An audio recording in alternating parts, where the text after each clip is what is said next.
هل أنتم مسلمون؟ محترم حضرات، دوسری وحی جب نازل ہوئی کہ اے محمد آپ کھڑے ہو جاؤ اور دعوت و تبلیغ پیش کرو، آپ صلی اللہ علیہ وسلم دعوت و تبلیغ شروع کیے۔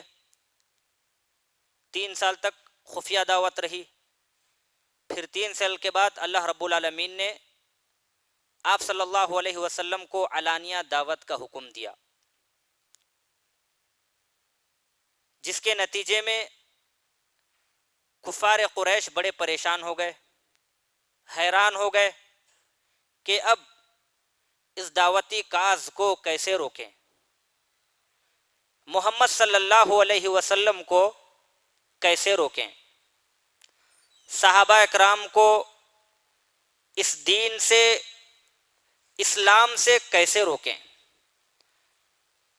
بہت غور و فکر کرنے کے بعد ان کے ذہن میں ایک بات یہ آئی کہ چلو ابو طالب کے پاس جائیں اور جا کر کہیں کہ اپنے بھتیجے کو دعوت و تبلیغ سے روکے رکھو، ہمارے خداؤں کو، ہمارے معبودوں کو آپ کا بھتیجا برا بلا کہہ رہا ہے۔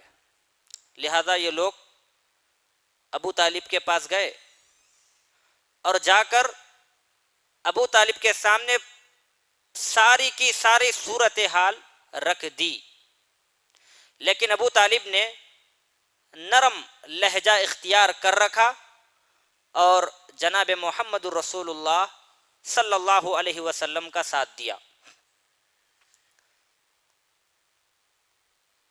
جب دیکھا کہ ابو طالب نے بھی آپ صلی اللہ علیہ وسلم کے بارے میں کوئی سخت کلام پیش نہیں کیا اور نہ روکنے کی کوشش کی، نہ سمجھانے کی کوشش کی، لہذا انہوں نے جناب محمد الرسول اللہ صلی اللہ علیہ وسلم اور صحابہ کرام کے لیے چند محاذ آرائیاں پیدا کی۔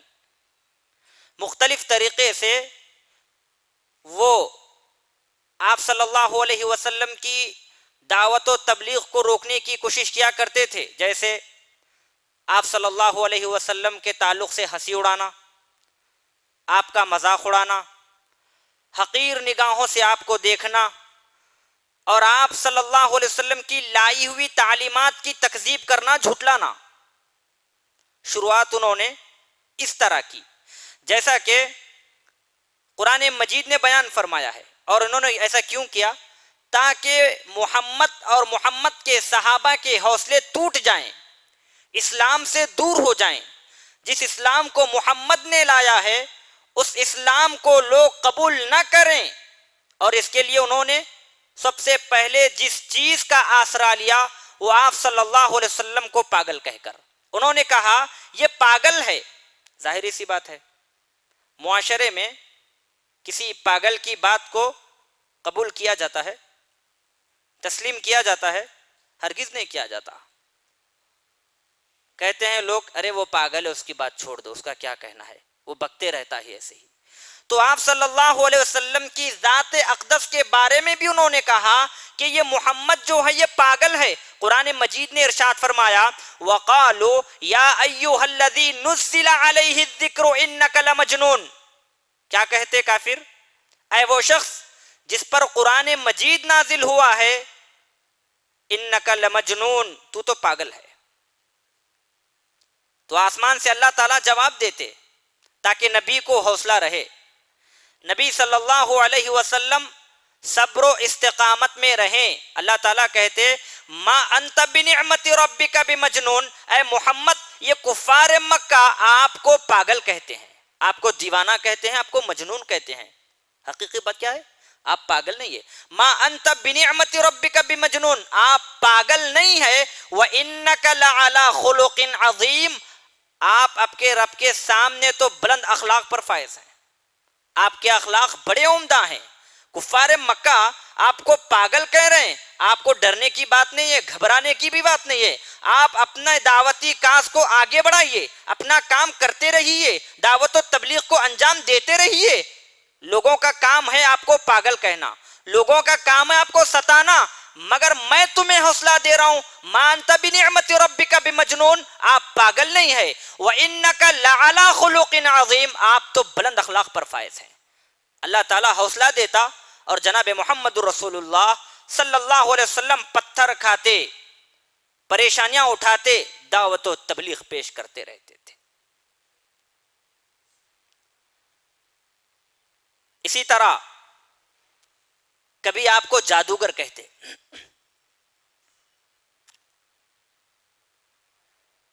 جیسا کہ قرآن مجید میں اللہ رب العالمین نے ارشاد فرمایا وَعَجِبُوا أَن جَاءَهُم مُنذِرٌ مِّنْهُمْ وَقَالَ الْكَافِرُونَ هَذَا سَاحِرٌ كَذَّابٌ، انہیں حیرت اس بات کی تھی کہ جو نبی ان کے درمیان آیا ہے وہ انہی کی قوم میں سے آیا ہے۔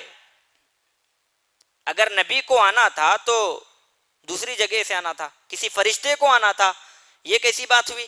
ہمارے قوم میں سے نبی آئے اور کیا کہتے تھے آنے کے بعد؟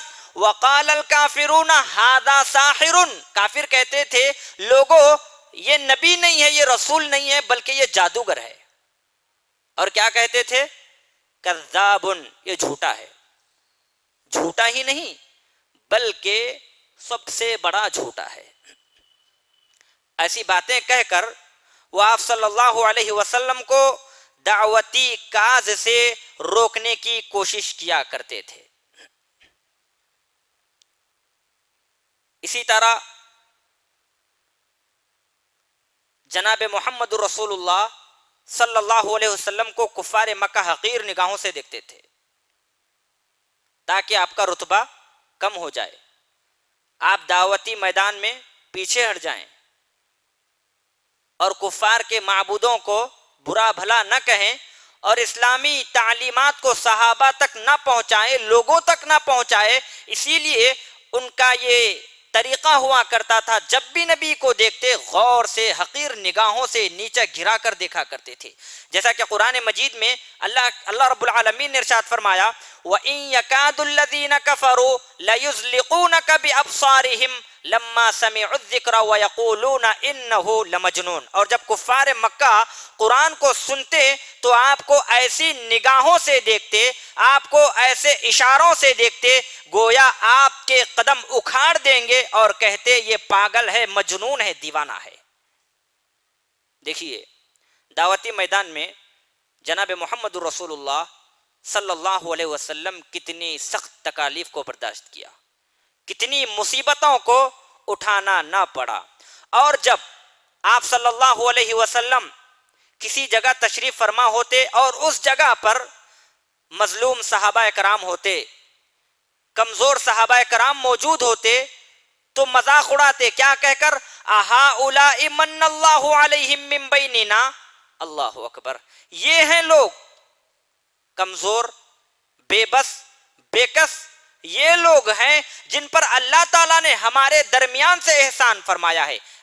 گویا دراصل یہ بات کہنا کفار مکہ کا اس بات کی طرف اشارہ تھا صحابہ اکرام کمزور ہیں، ان کی کوئی اوقات نہیں، کوئی حیثیت نہیں۔ لیکن اللہ رب العالمین آپ کو اور آپ کے اصحاب کو حوصلہ دیتا تھا۔ تو الغرض کفار مکہ کی عادت تھی کہ وہ جناب محمد رسول اللہ صلی اللہ علیہ وسلم کو دعوت سے روکنے، اسلامی تعلیمات سے روکنے طرح طرح کے طریقوں کے استعمال کیا۔ ان میں سے ایک یہ تھا حقیر نگاہوں سے دیکھنا، آپ کا مذاق اڑانا، آپ کے بارے میں لوگوں کو برا بھلا کہنا، آپ کو جادوگر کہنا اور آپ کو پاگل کہنا، جیسا کہ قرآن مجید ارشاد فرماتا ہے ان الذین اجرموا کانوا من الذین آمنوا یضحکون، مجرمین کیا کرتے تھے؟ کفار مکہ کا یہ وتیرہ تھا، ان کی یہ عادت تھی، وہ اہل ایمان کا مذاق اڑاتے تھے۔ وَإِذَا مَرُّوا بِهِمْ يَتَغَامَزُونَ، اور جب کفار مکہ کا گزر اہل ایمان کے پاس سے ہوتا تو آنکھوں سے اشارے کرتے تھے، آنکھیں مارتے تھے۔ وَإِذَا انْقَلَبُوا إِلَىٰ أَهْلِهِمُ انْقَلَبُوا فَكِهِينَ، اور جب اپنے گھروں کو لوٹتے تو بڑے فرحت بخش ہو کر لوٹ جاتے کہ انہوں نے مومنوں کو ستایا ہے۔ وَإِذَا رَأَوْهُمْ قالوا ان هؤلاء لضالون، اور جب مومنوں کو دیکھتے تو کہتے یہی گمراہ ہیں اور ہم راہ راست پر ہیں۔ تو یہ پہلی محاذ آرائی تھی، اسلام سے لوگوں کو روکیں اور جناب محمد رسول اللہ صلی اللہ علیہ وسلم کو اور آپ کے اصحاب کو روکیں۔ محاذ آرائی کی دوسری صورت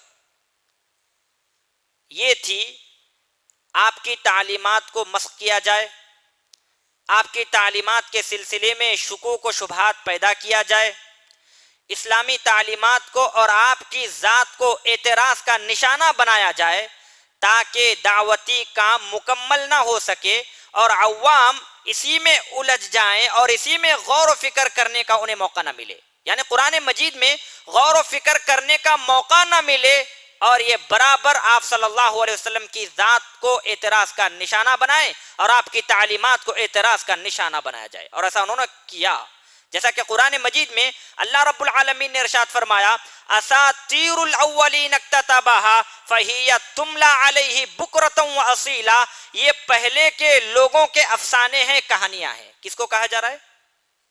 کس کو؟ قرآن مجید کو۔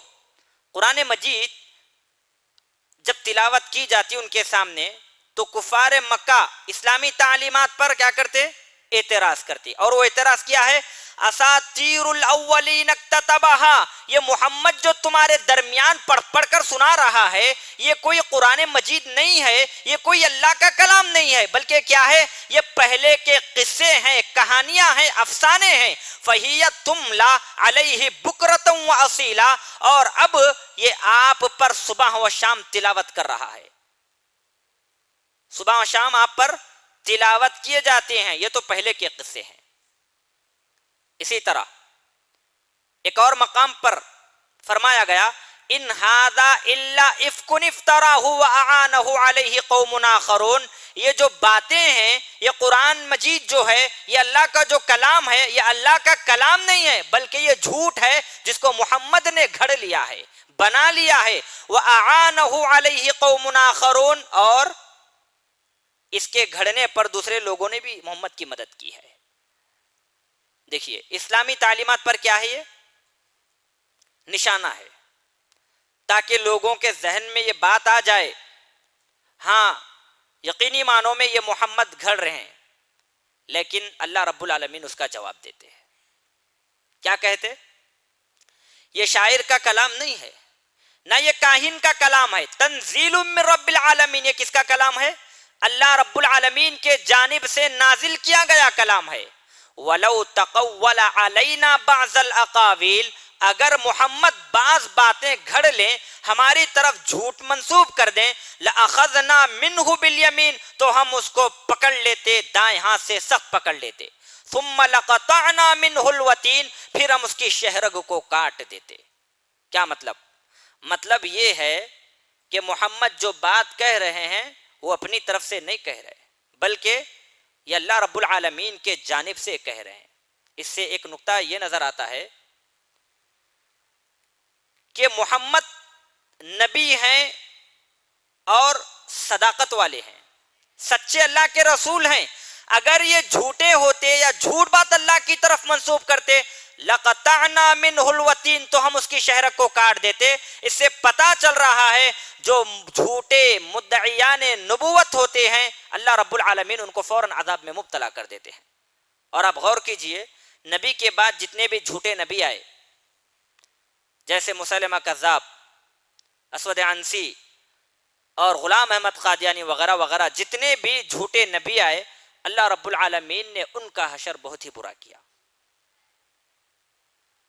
یہ لوگ سب ہلاک، تباہ و برباد ہو گئے کیونکہ انہوں نے نبی کی نبوت پہ ڈاکہ ڈالا۔ لَقَطَعْنَا مِنْهُ الْوَتِينَ، نبی اگر جھوٹ بات اللہ کی طرف منسوب کر کے کہے تو اللہ تعالیٰ نبی کی شہرگ کو کاٹ دے، اور جو نبی نہیں ہے تو ضروری ہے اللہ رب العالمین جھوٹے نبیوں کو فوراً عذاب میں مبتلا کر دے۔ اسی طرح یہ کہتے انما يعلمه بشر، یہ جو محمد تمہیں سکھا رہے ہیں دراصل یہ قرآن محمد کو کوئی اور بشر سکھاتا ہے۔ اسلامی تعلیمات پر مسلسل اعتراضات ہیں تاکہ اسلام سے صحابہ کرام اور اسلام قبول کرنے والے دور ہو جائیں۔ ایک اور اعتراض ان کا یہ تھا، مالی ھذا الرسول یاکل الطعام ویمشی فی الاسواق، یہ کیسا رسول ہے جو کھانا بھی کھاتا ہے، پانی پیتا ہے اور راستوں میں چلتا پھرتا ہے۔ تو یہ دوسری محاذ آ رہی تھی، اسلام کی تعلیمات کو مسخ کیا جائے، ختم کیا جائے، اور نبی کی ذات پر اعتراض کیا جائے، اعتراض کا نشانہ بنایا جائے تاکہ لوگ اسلام سے دور رہیں اور اسلام میں غور و فکر کرنے کا ان کو موقع ہی نہ ملے۔ محاذ آرائی کی تیسری صورت یہ تھی، پہلے کے جو قصے تھے، واقعات، ان کا مقابلہ قرآن سے کرنا۔ بادشاہوں کے قصے، پہلے کے جو اساطیر، افسانے، ان کا مقابلہ کس سے کرنا؟ قرآن سے کرنا، اور یہ کہنا کہ یہ قصے قرآن سے بہتر ہیں، نبی کی بات سے بہتر ہیں۔ ایک واقعہ ہے، نضر بن حارث کا واقعہ ہے۔ اس نے ایک بار قریش سے کہا، اے قریش کے لوگوں، سنبھل جاؤ، تمہارے اوپر آفت آ گئی ہے۔ تمہارے اوپر کیا آ گئی؟ آفت آ گئی ہے۔ لوگوں، خدا کی قسم تم پر ایسی آفت آ پڑی ہے کہ تم نے اب تک اس کا توڑ نہیں لایا، اس کا حل نہیں نکال سکے۔ محمد جوانی کی عمر میں جب تمہارے درمیان تھے تو تم لوگ سب سے زیادہ ان کی عزت کیا کرتے تھے، ان کو امانت دار سمجھتے تھے، ان کو صادق سمجھتے تھے، ان کی عزت و تکریم کیا کرتے تھے، مگر جب محمد کے کن پٹیوں کی سفیدی دکھائی دینے لگی، یعنی جب محمد ادھیڑ عمر کو آئے، رسول بنائے گئے اور رسالت کا انہوں نے دعویٰ کیا کہ اللہ تعالیٰ نے مجھے رسول بنا کر تمہارے درمیان مبعوث فرمایا ہے، تو پھر تم لوگ محمد کو جادوگر کہنے لگے، محمد کو کاہن کہنے لگے، محمد کو کاہن کہنے لگے۔ بخدا محمد نہ جادوگر ہے، نہ پاگل ہے، نہ کاہن ہے،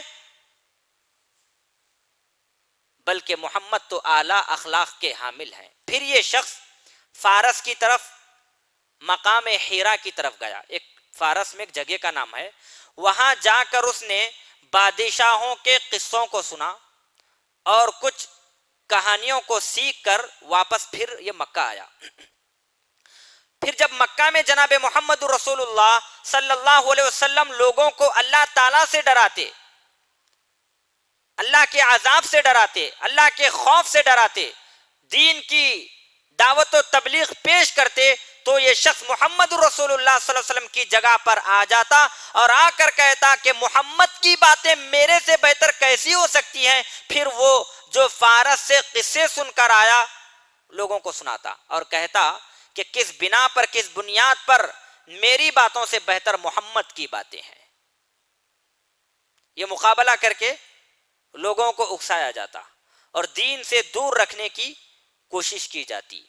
ابن عباس کی روایت ہے جس سے معلوم ہوتا ہے کہ نضر بن حارث نے چند لونڈیوں کو خرید کر رکھا تھا، چند لونڈیوں کو خرید کر رکھا تھا۔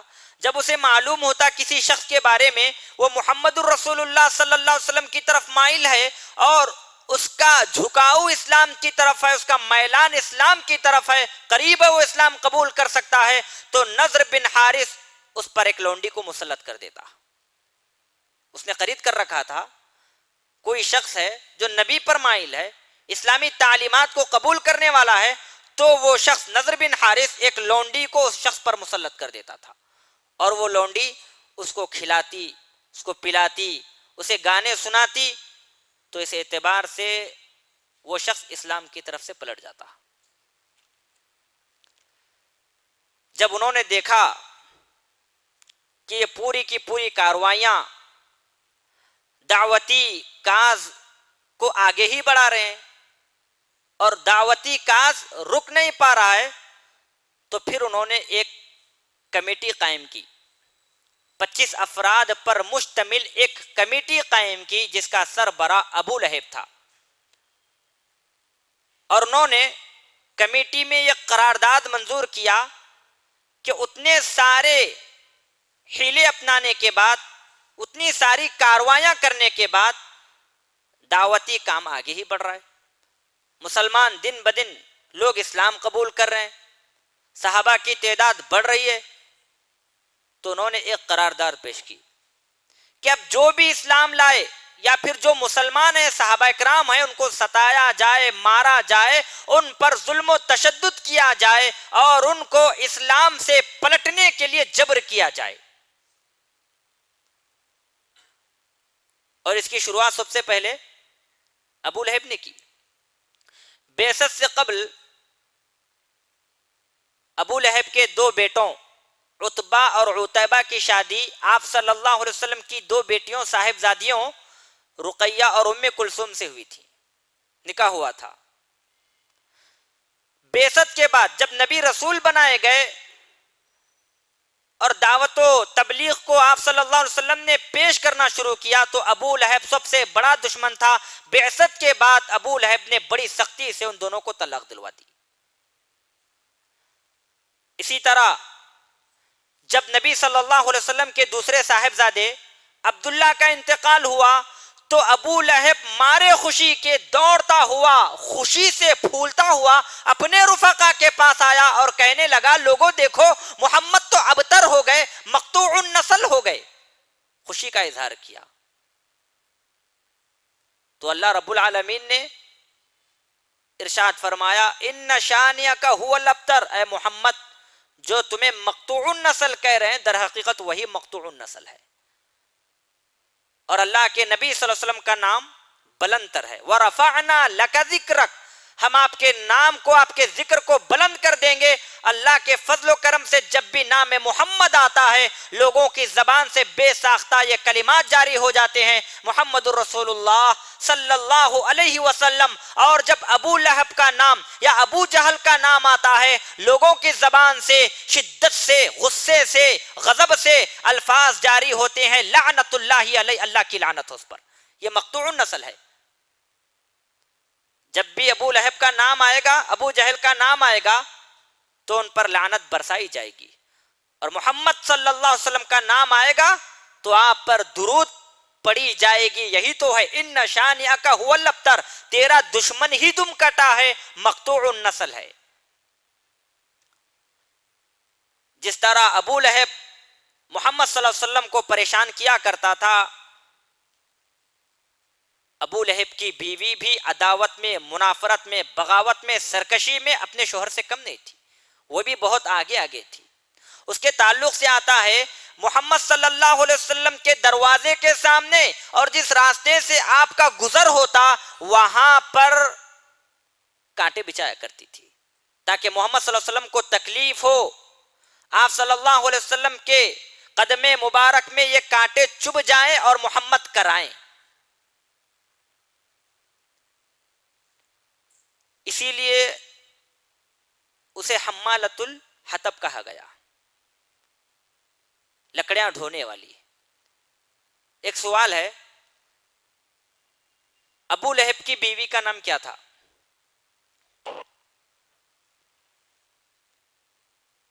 ابو لہب کی بیوی کا نام اروا تھا، ام جمیل، لیکن اس کا در حقیقت نام کیا تھا؟ اروا. جب اسے معلوم ہوا کہ میرے شوہر کے بارے میں اور میرے بارے میں قرآن مجید میں مذمت بیان کی گئی ہے تو وہ فوراً اٹھی اور اٹھ کر جناب محمد رسول اللہ صلی اللہ علیہ وسلم کو تلاش کرتے ہوئے نکل گئی. آپ صلی اللہ علیہ وسلم خانہ کعبہ میں مسجد حرام میں تشریف فرما تھے. ابو بکر صدیق رضی اللہ تعالی عنہ بھی آپ کے ساتھ تھے. اس کے ہاتھ میں مٹھی بھر کنکریاں پتھرے تھے. وہ آئی ابو بکر صدیق رضی اللہ تعالیٰ عنہ کے پاس اور کہنے لگی اے ابو بکر بتاؤ تمہارا ساتھی کہاں ہے؟ خدا کی قسم اگر میں اس کو پاؤں گی تو میرے ہاتھ میں جو کنکریاں پتھر ہیں میں اس کے منہ پر دے ماروں گی. لیکن اللہ رب العالمین نے اس کی نگاہوں کو اچک لیا تھا. وہ آپ صلی اللہ علیہ وسلم کو دیکھ نہیں سکی، حالانکہ وہ آپ صلی اللہ علیہ وسلم کے سامنے موجود ہے لیکن دیکھ نہیں پا رہی تھی. جب وہ واپس چلی گئی تو ابو بکر صدیق رضی اللہ تعالی عنہ نے کہا کہ اے یا رسول اللہ، یہ جو ابھی ارواح آئی تھی، آپ کے سامنے موجود تھی، لیکن آپ کو دیکھ نہیں سکی، کیا ماجرا ہے؟ تو اللہ کے نبی نے کہا کہ اے ابو بکر، اللہ رب العالمین نے اس کی آنکھوں کو اچک لیا تھا، اس کی بینائی کو اچک لیا تھا، وہ میرے سامنے ہونے کے باوجود بھی مجھے دیکھ نہیں پائی۔ تو کفار مکہ طرح طرح کے عذاب سے دوچار کیا کرتے تھے جناب محمد رسول اللہ صلی اللہ علیہ وسلم کو اور آپ کے صحابہ کرام کو۔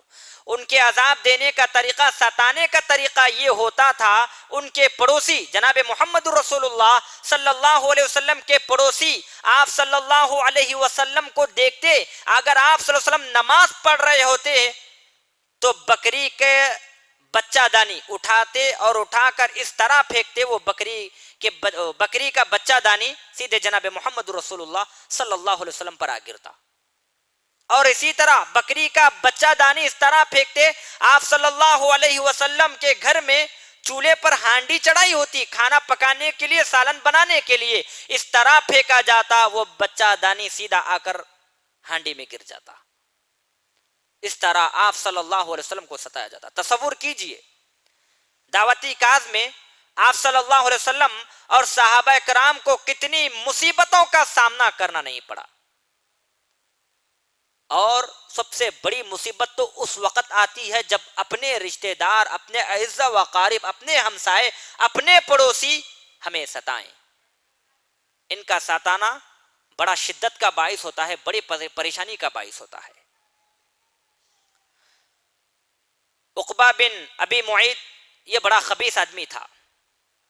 عبداللہ بن مسعود رضی اللہ تعالیٰ عنہ سے روایت ہے، وہ کہتے ہیں کہ بیت اللہ کے پاس جناب محمد رسول اللہ صلی اللہ علیہ وسلم نماز پڑھ رہے تھے، اور ابو جہل اور اس کے کچھ رفقا وہیں پر بیٹھے ہوئے تھے۔ ان لوگوں نے ایک پلان بنایا، کہا کہ کون ہے جو اوجھڑی لائے اونٹ کی اور محمد رسول اللہ صلی اللہ علیہ وسلم کے پیٹھ پر رکھ دے۔ تو یہ خبیث النفس آدمی عقبہ بن ابی معیط آگے بڑھا، کہا کہ میں محمد کی پیٹھ پر لا کر اوجھڑی رکھ دوں گا۔ لہذا وہ گیا، اوجھڑی لایا اور لا کر انتظار کرنے لگا کہ محمد صلی اللہ علیہ وسلم کب سجدے میں چلے جائیں اور میں کب اوجھڑی آپ کے پیٹھ پر رکھ دوں۔ محمد صلی اللہ علیہ وسلم جیسے ہی سجدے میں چلے گئے، یہ شخص اوجھڑی لا کر جناب محمد رسول اللہ صلی اللہ علیہ وسلم کی پیٹھ پر رکھ دیا، اور آپ صلی اللہ علیہ وسلم سجدے ہی میں ہیں۔ عبداللہ بن مسعود کہتے ہیں میرا جی چاہتا تھا کہ میں اس اوجھڑی کو اٹھا کر دوسری جگہ رکھ دوں، مگر میرے اندر یہ طاقت نہیں تھی۔ مگر ہم نے دیکھا چھوٹی سی فاطمہ رضی اللہ تعالی عنہا دوڑتی ہوئی آئی اور کہنے لگی کہ میرے بابا کو تم کیوں تکلیف دیتے ہو؟ یہ کہتے ہوئے انہوں نے محمد رسول اللہ صلی اللہ علیہ وسلم کی پیٹھ سے اوجھڑی نکال دی۔ اس کے بعد آپ صلی اللہ علیہ وسلم نے بد دعا کی، کیا کہا؟ اللہم علیک بقریش، اے اللہ تو قریش کو پکڑ لے۔ آپ صلی اللہ علیہ وسلم نے اس وقت نام لے لے کر بد دعا کی۔ آپ نے کہا اے اللہ ابو جہل کو پکڑ لے، اے اللہ عتبہ بن ربیعہ کو پکڑ لے، اے اللہ شیبہ بن ربیعہ کو پکڑ لے، اے اللہ ولید بن عتبہ کو پکڑ لے، امیہ بن خلف کو پکڑ لے، عقبہ بن ابی معیط کو پکڑ لے۔ ابن مسعود بیان کرتے ہیں کہ اس ذات کی قسم جس کے ہاتھ میں میری جان ہے، آپ صلی اللہ علیہ وسلم نے جن جن لوگوں کا نام گن گن کر لیا تھا ان کو میں نے بدر کے کنویں میں مقتول پایا۔ آپ صلی اللہ علیہ وسلم کی بد دعا کارآمد ثابت ہوئی، قبول ہوئی، اور جتنے بھی لوگوں کا نام جناب محمد رسول اللہ صلی اللہ علیہ وسلم نے گنا تھا نام لے لے کر، یہ سب بدر میں قتل کیے گئے۔ اسی طرح صحابہ کرام کو بھی ستایا جاتا، طرح طرح کی مشقتوں سے انہیں آزمایا جاتا، مصیبتوں میں مبتلا کیا جاتا۔ حضرت عثمان رضی اللہ تعالیٰ جب اسلام لائے، ان کے چچا کو معلوم ہوا تو انہوں نے عثمان بن عفان رضی اللہ تعالیٰ عنہ کو ایک چٹائی میں لپیٹتے اور نیچے سے دھواں دیتے۔ تصور کیجئے اللہ کا فضل و کرم ہے، ہندوستان میں پھر بھی بہت ہی چین و سکون سے ہے۔ ہمیں وہ مصیبت وہ پریشانیاں اللہ رب العالمین کے احسان سے نہیں اٹھانی پڑ رہی ہیں. یہ صحابہ کرام ہیں جنہوں نے اسلام کی تبلیغ کے لیے، اسلام کے بقا کے لیے ہر چیز کو گوارا کر لیا، مگر اس دولت کو اپنے دامن سے جانے نہیں دیا. عثمان بن عفان رضی اللہ تعالیٰ بڑے جلیل القدر صحابی ہیں. آپ کو چٹائی میں لپیٹ دیا جاتا اور نیچے سے دھواں چھوڑ دیا جاتا تاکہ عثمان بن عفان اسلام کو چھوڑ دیں، اسلام سے باز آ جائیں. مصعب بن عمیر کی ماں کو جب معلوم ہوا کہ میرا بیٹا اسلام قبول کیا ہے، محمد الرسول اللہ صلی اللہ علیہ وسلم کی رسالت کو قبول کیا ہے، تو ان کی ماں نے ان کا دانا پانی بند کر دیا. حالانکہ مصعب بن عمیر بڑی ہی شاہانہ زندگی گزارا کرتے تھے، بڑے ناز و نعم میں پلے ہوئے تھے. اس کے باوجود بھی انہوں نے اسلام کی دولت کو اپنے ہاتھ سے جانے نہیں دیا. بلال رضی اللہ تعالی عنہ کو کون نہیں جانتے؟ ان کے قصے تو ہر چھوٹے بچے کے زبان پر ہے. یہ غلام تھے امیہ بن خلف کے. جب یہ اسلام لائے تو امیہ ان کی گردن میں ایک رسی ڈال دیتا اور ڈال کر مکہ کے جو اوباش لڑکے ہیں، بدماش ہیں، ان کے ہاتھوں میں رسی کو دیتا، کہتا کہ جاؤ مکہ کے وادی میں، پہاڑوں میں بلال کو لے کر گھومو. یہ بچے بلال رضی اللہ تعالی عنہ کے گردن میں جو رسی ہوا کرتی اس کو لے کر مکہ کی وادیوں میں، مکہ کے پہاڑوں پر گھومتے تھے. تصور کیجئے حضرت بلال رضی اللہ تعالیٰ کا مقام و مرتبہ بہت بڑا ہے. اسلام لانے کے بعد جس صورتحال کا سامنا انہیں کرنا پڑا اس کو بیان کرنے سے دل ڈر جاتا ہے، سہم جاتا ہے. چھوٹے بچے ایک بڑے شخص کو لے کر مکہ کی وادیوں میں، مکہ کے پہاڑوں میں چلنا پھرنا، ان کو گھمانا کتنی بڑی بات ہے. خود امیہ بن خلف بھی حضرت بلال رضی اللہ تعالیٰ عنہ کو عذاب دیا کرتا تھا. مکہ کی ریگزار پر، گرم تپش والی ریت پر لٹاتا اور کہتا اے بلال اسلام سے باز آ جاؤ، اسلام کو چھوڑ دو. اور جب دوپہر کا وقت ہوتا، دھوپ بڑی شدت میں ہوتی، تو ریت پر لٹا دیتا اور ایک بھاری چٹان ان کے سینے پر رکھ دیتا اور کہتا اسلام کو چھوڑ دو. اس کے جواب میں بلال رضی اللہ تعالیٰ عنہ کہتے هو اللہ احد هو اللہ احد، اللہ ایک ہے، اللہ ایک ہے. اسی طرح عمار رضی اللہ تعالیٰ عنہ، یاسر رضی اللہ تعالیٰ عنہ اور ان کی ماں، عمار کی ماں سمیہ رضی اللہ تعالیٰ عنہ، جب یہ اسلام لائے تو ابو جہل نے ان کو بھی خوب عذاب میں مبتلا کیا، ستایا گیا، مارا گیا. ان کو بھی ریت پر لٹایا جاتا، کوڑے برسائے جاتے، مارے جاتا اور کھانا پانی بند کیا جاتا. اسلام سے پلٹ آنے کے لیے کہا جاتا، اسلام سے باز آنے کے لیے کہا جاتا. اس کے باوجود بھی تمام مصیبتوں کو برداشت کرتے مگر اسلام سے باز نہیں آتے.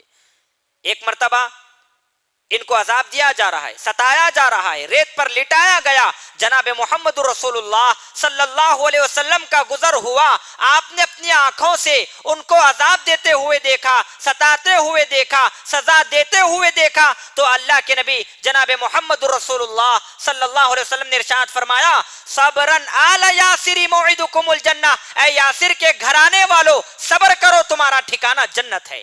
آج تمہیں عذاب دیا جا رہا ہے، آج تمہیں ستایا جا رہا ہے، آج تمہیں اسلام سے باز آنے کے لیے مختلف قسم کے آزمائشوں میں مبتلا کیا جا رہا ہے. گواہ رہو، تم ایمان پر ثابت قدم رہو اور اللہ رب العالمین تمہیں جنت عطا کریں گے. یہ چیزوں کو دل و جان سے قبول کر لیے، لیکن اسلام سے کبھی بھی دستبرداری انہوں نے نہیں کی.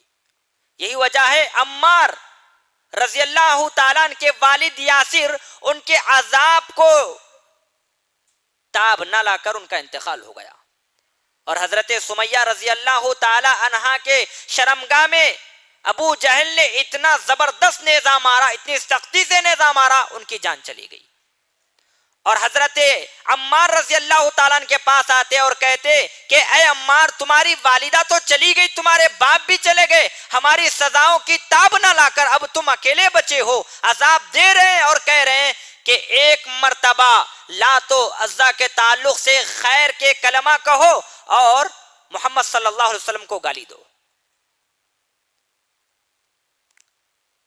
وہ روتے ہوئے جناب محمد رسول اللہ صلی اللہ علیہ وسلم کے پاس آئے، کہنے لگے یا رسول اللہ، آپ نے دیکھا مجھ پر جو جبر و تشدد ہو رہا تھا، مجھ پر جو ظلم و ستم ہو رہا تھا، مجھے جس طرح کے مختلف عذاب میں مبتلا کیا جا رہا تھا، میں ایسے وقت میں کیا کرتا؟ میں آپ کے تعلق سے بول دیا۔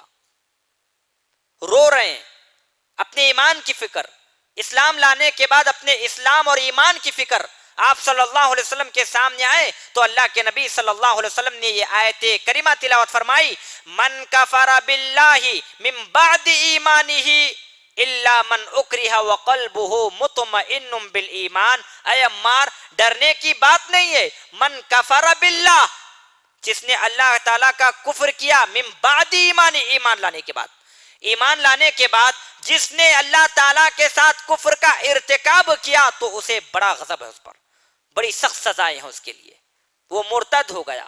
الا من اکریہ، مگر جسے مجبور کیا جائے، جسے ستایا جائے، اسلام کو چھوڑنے کے لیے کہا جائے اور وہ کفریہ کلمہ کہہ دے، وقلبہ مطمئن بالایمان، مگر اس کا دل ایمان کے تعلق سے، اسلام کے تعلق سے، محمد الرسول اللہ صلی اللہ علیہ وسلم کے تعلق سے اس کا دل مطمئن ہے، تو پھر کوئی حرج کی بات نہیں ہے، کیونکہ حضرت عمار کو ستایا گیا، جبر و تشدد کیا، جس کی وجہ سے انہوں نے ایسا کیا۔